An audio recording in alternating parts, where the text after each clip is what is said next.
कक्षा 12 में हम आज पढ़ाएंगे। आज की वीडियो में आपको किरचॉफ के नियम, ये इम्पोर्टेंट हैं और पेपर में आते हैं। तो किरचॉफ्स लॉ, किरचॉफ एक वैज्ञानिक थे, ठीक है ना। किरचॉफ एक वैज्ञानिक थे और उन्होंने सन 1842 ईस्वी में 2 नियम दिए, जिनकी सहायता से हम किसी भी जटिल परिपथ के विभिन्न चालकों के बीच धारा का वितरण ज्ञात कर सकते हैं। और ये नियम इस तरह से है, किसी भी जटिल परिपथ में हम धारा का मान ज्ञात कर सकते हैं। ये किरचॉफ ने बताया, ठीक है। पहला नियम बताया था, पहला नियम या संधि का नियम। पहला नियम है कि किसी वैद्युत परिपथ में किसी भी संधि पर मिलने वाली धाराओं का बीजगणितीय योग शून्य होता है। संधि, संधि मीन्स जंक्शन, यानी जहाँ पर मिलन होता है। ये एक संधि है, जैसे ये बिंदु O है, ठीक है ना। इस बिंदु O पर विभिन्न चालक तारे यानी धाराएं आ रही हैं और जा भी रही हैं। तो संधि की ओर, मान लो ये पहला परिपथ है यानी चालक है, इसमें I1 धारा प्रवाहित हो रही है, दूसरा इसमें I2 धारा आ रही है संधि की ओर, ये तीसरा चालक, इससे धारा I3 जा रही है, इसमें भी जा रही है, और 5 वाले में I5 जा रही है। तो संधि की ओर जाने वाली, यानी यहाँ पर ये सब धाराएं मिल रही हैं, ठीक है ना, उसी को मिलन यानी जंक्शन माने संधि। जैसे जंक्शन होती है, ठीक है ना, रेलवे में, तो वहाँ पर गाड़ियाँ का क्या होता है, मिलन होता है। तो ऐसे ये संधि है, यहाँ पर धाराओं का मिलन हो रहा है और जा भी रही हैं, यानी जंक्शन पर गाड़ियाँ आती भी हैं और जाती भी हैं, यानी एक दूसरे से मिलती हैं। तो आने वाली धाराएं धनात्मक और संधि से जाने वाली धाराएं वो ऋणात्मक होती हैं।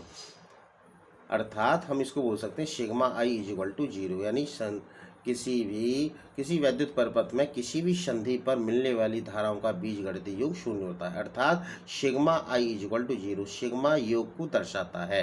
अर्थात संधि की ओर जाने वाली धारा I1 और I2, इसलिए I1 प्लस I2, और जाने वाली धारा -I3 -I4 -I5 बराबर 0।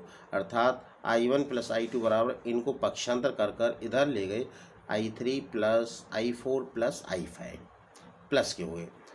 यानी किरचॉफ का जो पहला नियम है वह आवेश के संरक्षण को व्यक्त करता है, इसे धारा नियम भी कहते हैं। आवेश किसको व्यक्त करता है, ये नोट दिस क्वेश्चन, कि किरचॉफ का पहला नियम ऑब्जेक्टिव बनता है कि किरचॉफ का पहला नियम किसको व्यक्त करता है। तो आपका आंसर होगा आवेश की संरक्षण को।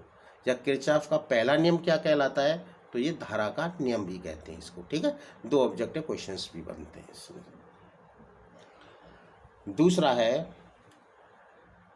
दूसरा नियम अथवा पाश का नियम, मैश या लूप लॉ। मैश कहते हैं पाश, बंद पाश, एक क्लोज परिपथ, बंद परिपथ बोलते हैं पाश। तो वो नियम है किसी परिपथ में, इस सूत्र से याद कर लेंगे, किसी परिपथ में प्रत्येक बंद पाश के विभिन्न खंडों में बहने वाली धाराओं तथा उनके संगत प्रतिरोधों के गुणनफलों का बीजगणितीय योग उस पाश में लगने वाले विद्युत वाहक बलों के योग के बराबर होता है। इस फॉर्मूले से आप इस नियम को याद रख सकते हैं। ये हमारा इस परिपथ में 2 बंद पाश हैं, ये हमारा परिपथ है, ठीक है ना। इसमें R1 R2 R3 प्रतिरोध हैं, तीनों समांतर क्रम में हैं, और R1 के साथ श्रेणी क्रम में E1 वैद्युत ये शैल है, E2 इस वाले प्रतिरोध के साथ शैल लगा हुआ है। इस शैल से बहने वाली धारा I1 है, E2 से बहने वाली धारा I2 है। तो यहाँ से ये धारा चली, यहाँ से भी चली, दोनों मिलकर जुड़ गई, यानी डबल हो गई, I1 प्लस I2। फिर धारा इधर आई, यहाँ पर आ गई, यहाँ धारा I2 में I2 चली गई और इसमें धारा I1 चली गई। तो हमारा एक बंद पाश ये वाला हुआ, ये वाला सर्किट ऐसे करके ऐसे चल रहा है, एरो के निशान दर्शा रही है। तो ये बंद पाश ये वाला, यहाँ से ये वाला बंद पाश एक, दूसरा बंद पाश ये, और ये वाला, ऐसे धारा चल रही है, ठीक है। तो इस परिपथ में 2 बंद पाश फर्स्ट और सेकंड है। किरचॉफ के दूसरे नियम से बंद पास एक के लिए, कौन से नियम से? दूसरे नियम से, परपथ में बहने वाली धारा और उसके संगत प्रतिरोध की गुणनफल का बीजगणितीय योग उस बंद पास के सेल के विद्युत वाहक बल के योग के बराबर होता है। अर्थात यहाँ से I1 इसके संगत प्रतिरोध है R1, तो I1 R1 ऐसे आया, फिर ऐसे गया, और धारा की दिशा इधर है, तो जाने वाली धाराएं, आने वाली धारा प्लस में और जाने वाली धारा लेना, तो इसलिए -I2 R2 बराबर इन दोनों का E1 -E2, ऐसे E1 और E2 ये माइनस में होगा। इसी प्रकार बंद पाश 2 के लिए, इसके लिए यहाँ से जा रहा I2 जा रही है, तो I2 R2 अब यहाँ आ गई, प्लस ये भी जा रही है I1 प्लस I2 और R3, इसीलिए I2 R2 बराबर इस 5 में कितना विद्युत भाग बल? केवल E2 है, इसमें 2 लग रहे थे सेल, बराबर E2। इन समीकरणों से हम परिपथ में या परिपथ के विभिन्न खंडों में धारा के मान ज्ञात कर सकते हैं। इस प्रकार किरचॉफ का दूसरा नियम ऊर्जा के संरक्षण, किसको व्यक्त करता है? ऊर्जा के संरक्षण को व्यक्त करता है। इसे किरचॉफ का वोल्टता नियम भी कहते हैं, दूसरे नाम से भी आ जाता है वोल्टता नियम। लेकिन किरचॉफ का दूसरा नियम किसको व्यक्त करता है? ऊर्जा के संरक्षण को। नोट दिस पॉइंट, ठीक है। अब आता है आपका नेक्स्ट टॉपिक, व्हीटस्टोन सेतु। कभी कभी यही पूछ लेते हैं कि व्हीटस्टोन सेतु का सिद्धांत क्या है, व्हीटस्टोन सेतु क्या है, उसे स्पष्ट कीजिए। तो व्हीटस्टोन सेतु, व्हीटस्टोन ब्रिज बोलते हैं इसको, क्या बोलते हैं? व्हीटस्टोन ब्रिज बोलते हैं। तो ये इंग्लैंड के वैज्ञानिक थे, इंग्लैंड के वैज्ञानिक प्रोफेसर व्हीटस्टोन ने प्रतिरोधों की एक ऐसी विशेष व्यवस्था का आविष्कार किया जिसके द्वारा किसी चालक का प्रतिरोध ज्ञात किया जा सकता है। इस व्यवस्था को ही व्हीटस्टोन सेतु कहते हैं। इसमें क्या होता है कि इसमें 4 प्रतिरोध होते हैं। क्या, कितने होते हैं?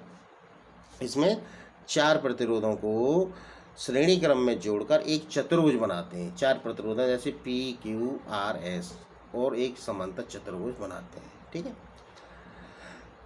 4 प्रतिरोधों को श्रेणी क्रम में जोड़कर एक चतुर्भुज बनाते हैं, और इस चतुर्भुज के एक विकर्ण में, ये विकर्ण हुआ B से D तक या A से C तक, तो एक विकर्ण में हम धारामापी G, जिसको गैल्वेनोमीटर G कहते हैं, ठीक है ना, एक क्या लगा देते हैं?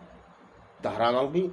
और दूसरे विकर्ण, जो दूसरा विकर्ण है ये AC, इसको एक विद्युत भाग यानी एक विद्युत शेल से जोड़ देते हैं, ठीक है।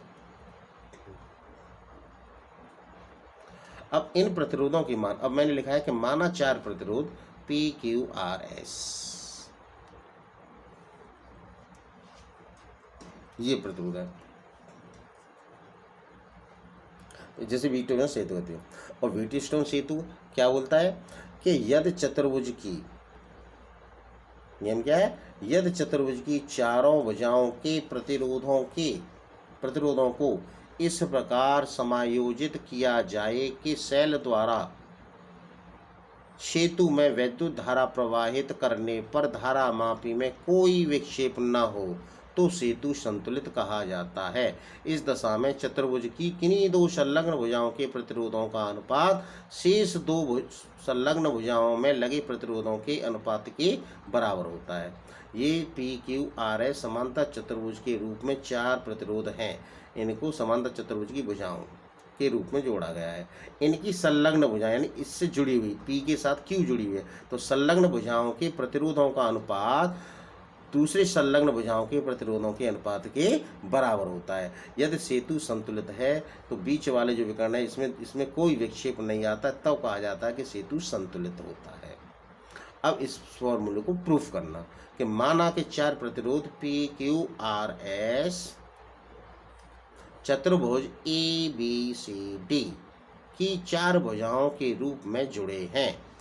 इनके मान इस प्रकार समायोजित किए जाते हैं कि कुंजी K2, ये कुंजी है, ये तो K2 है और ये K1 है। कुंजी मीन्स प्लग, जब कुंजी खुली हुई है, जब कुंजी K2 को दबाने पर धारामापी G में कोई विक्षेप न हो, इसमें कोई विक्षेप न हो, तब स्पष्ट है कि इस दशा में विकर्ण BD इस वाले में कोई धारा प्रवाहित नहीं होगी, तभी सेतु संतुलित माना जाता है। अब बंद 5 ये वाला हमारा ए बी डी ए, एक बंद 5 ये और दूसरा ये है, ठीक है, पहला और ये दूसरा। तो बंद 5 ए बी डी ए के लिए किरचॉफ का दूसरा नियम लगाने पर वही बहने वाली धारा और संगत प्रतिरोध के गुणनफलों का योग से उसकी विद्युत भाग बल के, तो विद्युत भाग बल तो इसमें है ही नहीं, शेल की विद्युत भाग, तो I1P ए बी, अब ऐसे चलेगा, अब ऐसे आ गई I2R, धारा की दिशा इधर है और हम चल रहे हैं ऐसे ए बी डी ए, तो डी ए विपरीत दिशा होगी, इसलिए माइनस के I2R होगा बराबर 0, ठीक है, या I1P बराबर I2R, समीकरण नंबर 1। इसी प्रकार बंद 5 बी सी डी बी के लिए, ये वाला बी सी डी बी के लिए इसमें I1Q माइनस ऐसे I2S, I2 बराबर 0, I1Q बराबर I2S, समीकरण नंबर 2। समीकरण 1 में समीकरण 2 से भाग दे देंगे अब।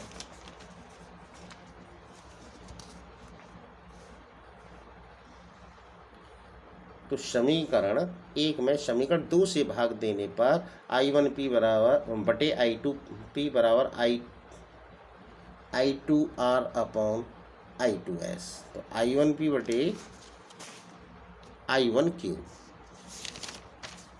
I1P I1Q, I1 से I1 कैंसिल, I2 से I2 कैंसिल, अर्थात P अपॉन Q बराबर R अपॉन S। इस सूत्र से हम अज्ञात प्रतिरोध S का मान ज्ञात कर सकते हैं। कोई अज्ञात प्रतिरोध, अगर हमें 3 प्रतिरोधों का मान पता है और चौथे प्रतिरोध का मान हम इसमें से ज्ञात कर सकते हैं। अब आता है व्हीटस्टोन सेतु के सिद्धांत के उपयोग। इस सिद्धांत से प्रतिरोध नापने के लिए 2 उपकरण बनाए गए हैं। पहला है पोस्ट ऑफिस बॉक्स और दूसरा है मीटर सेतु। तो पोस्ट ऑफिस बॉक्स आपके सिलेबस में नहीं है, ये सिलेबस में नहीं है, पहले था अब हटा दिया गया है। अब आपके सिलेबस में है मीटर सेतु, मीटर ब्रिज। इसे क्या प्रतिरोध नापने के लिए एक सुग्राही बनाया गया है, मीटर बनाया गया है, इसे मीटर सेतु कहते हैं। अब मीटर सेतु क्या है, इसको मीटर ब्रिज इंग्लिश में बोलते हैं। इसमें क्या है मीटर सेतु में कि ये जो मीटर सेतु है, ये इससे हम किसी चालक का प्रतिरोध, मीटर सेतु से क्या करते हैं कि किसी चालक का हम प्रतिरोध ज्ञात करते हैं। तो किसी चालक या तार कह लो, किसी चालक तार का प्रतिरोध ज्ञात करने के लिए व्हीटस्टोन सेतु के सिद्धांत पर आधारित मीटर सेतु एक ऐसा सुग्राही यंत्र है जिसकी सुग्राह्यता पोस्ट ऑफिस बॉक्स की अपेक्षा बहुत अधिक होती है। सुग्राह्यता में सेंसिटिविटी, बहुत सुग्राह्यता होती है, यानी अच्छी माप देता है, थोड़ी सी मतलब एरर वगैरह नहीं देता है, ठीक है। अब इसमें मीटर सेतु में क्या है, ये हमने इस चित्र में दिखाया गया है। इसमें एक लंबा तार होता है, 1 मीटर लंबा, AC 1 मीटर लंबा तार होता है। तो मैंने लिखा है कि इसमें AC 1 मीटर लंबा किसका तार होता है, मैग्नीन का या कांस्टेंटन, ये धातु का नाम है, मैग्नीन अथवा कांस्टेंटन का एक तार है जो एक लकड़ी के आधार पर मीटर पैमाने के सहारे कसा हुआ, ये लकड़ी का आधार होता है, मीटर पैमाने के साथ लगा रहता है, उसके सहारे कसा होता है। तार के सिरे A व C 2 L के आकार में मुड़ी हुई तांबे की पत्तियों, ये L के आकार की मुड़ी हुई पत्तियों, ये तार के सिरे इससे लगे हुए पत्तियों से जुड़े हैं, जिनके सिरों पर संबंधक पेच लगे रहते हैं। संबंधक माने उनका कसने वाले ये पेच लगे होते हैं, ये पेचों में ये तार लगा हुआ है, पेच लगे होते हैं। इन पत्तियों के बीच में दोनों ओर कुछ रिक्त स्थान होता है, इन दोनों पत्तियों में रिक्त स्थान होता है, ये खाली स्थान है। एक रिक्त स्थान, दोनों रिक्त स्थान छोड़कर एक तीसरी तांबे की पत्ती है जिस पर 3 संबंधक पेच हैं, 1 2 3, ये 3 पेच हैं, 1 2 3, पेच लगे होते हैं। बीच वाले पेच डी, ये वाला डी को एक संट युक्त धारामापी जी से जोड़कर सर्पी कुंजी, ये सर्पी कुंजी है, से जोड़ देते हैं। बी से जोड़ देते, सर्पी का मतलब इस तार के ऊपर इसको कहीं भी चला सकते हैं, यानी स्पर्श करा सकते हैं। इसको हम आगे भी ले जा सकते हैं, पीछे भी ले जा सकते हैं, इस सर्पी कुंजी को। ये है शंट युक्त, यानी ये शंट लगा हुआ है, ये वाला ये शंट है। शंट युक्त धारामापी यानी एक प्रतिरोध के आकार का एक तार इसमें जुड़ा रहता है इस धारामापी में, ठीक है। शंट युक्त इसको बोलते हैं शंट, ठीक है। तार होता है एक तरह से प्रतिरोधक, जी से जोड़कर डी को वे संबंधक पेच लगे रहते हैं। बीच वाले पेच डी को एक शंट युक्त धारामापी जी से जोड़कर सर्पी कुंजी बी से जोड़ देते हैं, बी से जोड़ दिया जाता है, जिसकी नोक को तार पर खिसकाकर कहीं भी स्पर्श करा सकते हैं। इसको कहीं भी हम स्पर्श करा सकते हैं, इशारा लिखा हुआ है। अब आगे इसमें अब प्रतिरोध ज्ञात करना कि हम इस मीटर सेतु की सहायता से किसी चालक तार का प्रतिरोध किस तरह से ज्ञात करते हैं, उसके लिए मेथड है, विधि है। तो हमें जिस तार का प्रतिरोध ज्ञात करना होता है, कोई अज्ञात प्रतिरोध हमने एस मान लिया है, तो हमें जिस तार का प्रतिरोध, इस डेरिवेशन और क्या है, इसमें इन दो संबंधक पेचों में हम एक सेल, धारा नियंत्रक जो धारा को नियंत्रण करने वाला, और एक कुंजी को श्रेणी क्रम में लगा देते हैं, ठीक है ना। इसमें ये प्रतिरोध बॉक्स होता है ना। इसमें से कोई प्रतिरोध निकालते हैं और फिर अलग अलग मान लेकर नापते हैं। प्रतिरोध बॉक्स है, ये आर है, ठीक है ना। और ये हमारा अज्ञात प्रतिरोध है, इसको हम यहाँ लगाते हैं, इस वाले में, यहाँ के बीच में। इसका हम प्रतिरोध ज्ञात कर लेते हैं, इसमें से प्रतिरोध निकालते हैं। प्रतिरोध बॉक्स होता है, इसको हम लेबोरेटरी में आपको दिखाएंगे जब प्रैक्टिकल कराएंगे, ठीक है। अब जिस तार का प्रतिरोध हमें एस ज्ञात करना होता है, उसे बिंदुओं सी व डी के बीच के रिक्त स्थान में तथा एक प्रतिरोध बॉक्स बिंदुओं ए व डी के बीच के रिक्त स्थान में लगा देते हैं, जैसा का मैंने अभी बताया है। प्रयोग में जब सर्पी कुंजी सेतु के तार यानी एसी को किसी बिंदु बी पर स्पर्श करती है, तो तार दो भागों में बट जाता है। ये दो भाग एबी तथा बीसी व्हीटस्टोन सेतु के पी तथा क्यू प्रतिरोधों का कार्य करते हैं। अब कैसे करते हैं, अब आप देखिए, जब इसको हम स्पर्श कराते हैं तो ये बिंदु पर स्पर्श कर रहा, तो ये दो भागों में बटेगा, ए बी और बी सी। इसको हमने ए बी को पी मान लिया, इसको क्यू मान लिया। ये अज्ञात प्रतिरोध एस है। ये प्रतिरोध बॉक्स में जो प्रतिरोध निकालते हैं वो आर माने होगा, तो पी क्यू आर एस हो गया कि नहीं। तो P upon Q R upon S उस व्हीटस्टोन, तब ये एक व्हीटस्टोन सेतु का कार्य करता है, तो उसके सिद्धांत पर है कार्य करते हैं। तो माना कि तार एबी की लंबाई का प्रतिरोध हमारा पी और बीसी लंबाई का प्रतिरोध हमारा क्यू है, ठीक है। तब व्हीटस्टोन सेतु के सिद्धांत से हम जानते हैं कि पी अपॉन क्यू यानी जो संलग्न भुजाओं समांतर चतुर्भुज की दो संलग्न भुजाओं के प्रतिरोधों का अनुपात उनकी दो अलग अलग संलग्न भुजाओं के प्रतिरोधों के अनुपात के बराबर होता है कि नहीं। तो ये हो गया उसका सिद्धांत। समीकरण एक, माना के ए बी बराबर एल, ए बी की लंबाई जो तार है हमारा ए से बी तक की लंबाई में हमने एल मान लिया सेंटीमीटर, तब बी सी बराबर 100 माइनस एल, क्योंकि 100 माइनस एल रह जाएगी, क्योंकि 1 मीटर लंबा तार होता है, इसलिए 100 में से एल घटा देंगे तो शेष दूरी ये हो गई। अतः ए बी का प्रतिरोध पी बराबर रो, जो प्रतिरोध का फॉर्मूला है आर बराबर रो एल अपॉन ए होता है, तो उस फॉर्मूला विशिष्ट प्रतिरोध वाले से, ठीक है ना। पी बराबर रो एल अपॉन ए, ये रो है झुका हुआ, ठीक है। बी सी का प्रतिरोध क्यू बराबर रो 100 माइनस एल अपॉन ए, जहाँ रो तार के पदार्थ का विशिष्ट प्रतिरोध है तथा ए तार के अनुप्रस्थ काट का क्षेत्रफल है। इस प्रकार हम जब डिवाइड करेंगे इसमें इसका भाग दे देंगे, तो पी अपॉन क्यू बराबर इसमें भाग देंगे तो रो से रो कैंसिल, ए से ए, तो एल अपॉन 100 माइनस एल, तो एल अपॉन 100 माइनस एल बराबर ये यहाँ कर लो, पी अपॉन क्यू बराबर एल अपॉन 100 माइनस एल। ये समझो पी अपॉन क्यू का यह मान समीकरण एक में रख दो, ये वाला समीकरण पी अपॉन क्यू का मान क्या है, ये है, इसमें रख देंगे, तो एल अपॉन 100 माइनस एल बराबर R upon S. P upon Q की जगह पर ये वैल्यू यहाँ रख दी, तो एल ये वाली एल अपॉन 100 माइनस एल बराबर आर अपॉन एस, क्रॉस गुणा कर लो तो एस बराबर क्रॉस बराबर R 100 minus L upon L. इस सूत्र से प्रतिरोध एस का मान हम ज्ञात कर सकते हैं। ये इतना आप कंप्लीट करेंगे आज। Okay, thank you.